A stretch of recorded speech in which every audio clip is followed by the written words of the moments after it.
My friend and colleague Julie the other day were talking about an assignment that her daughter had in English class. She was given a list of words, about 20 words, that had no real connection one between the other, and she was asked to write an essay or a paper a story that connected all the words together. And she wrote kind of a really neat story. And as we're talking, we thought, well, that's kind of a neat assignment. It's creative. It's almost like a puzzle. Like you kind of want to, how will I fit all these words together? And as we're talking, we're saying, well, I wonder how we would take this really good assignment and up the game a bit. How might we take something that's strong to begin with and make it a little bit better? Is there any way that technology might help? So here's an idea we came up with.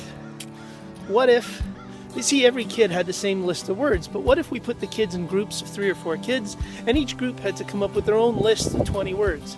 So in a class of, say 30 kids, you may have 6 or 7 different groups, and the kids then give their list of words to the next group and so on around the classroom, and then each kid has to write their own story.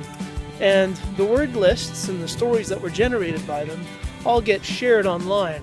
Could be a blog, or maybe better yet, a wiki.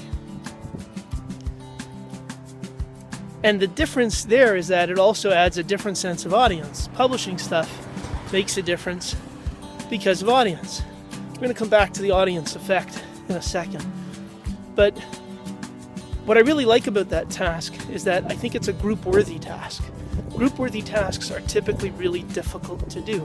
And I've been thinking about them a lot lately in the context of collaboration, which we all do in our classes. Get our kids to collaborate in groups.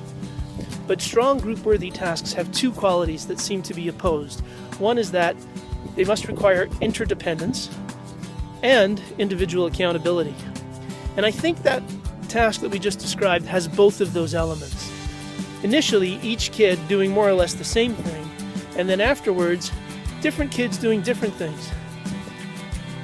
So when you're thinking about group tasks, think about maybe, how do I include some kind of interdependence as well as individual accountability in the design of that assignment or task?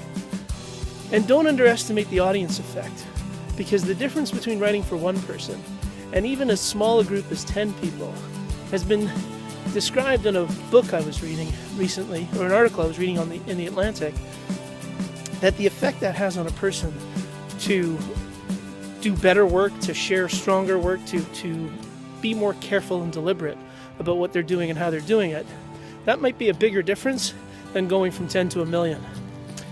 How can you incorporate the idea of interdependence and individual accountability in the group tasks you do? I don't think any of this is easy, but I'd be fascinated with the ideas that you come up with.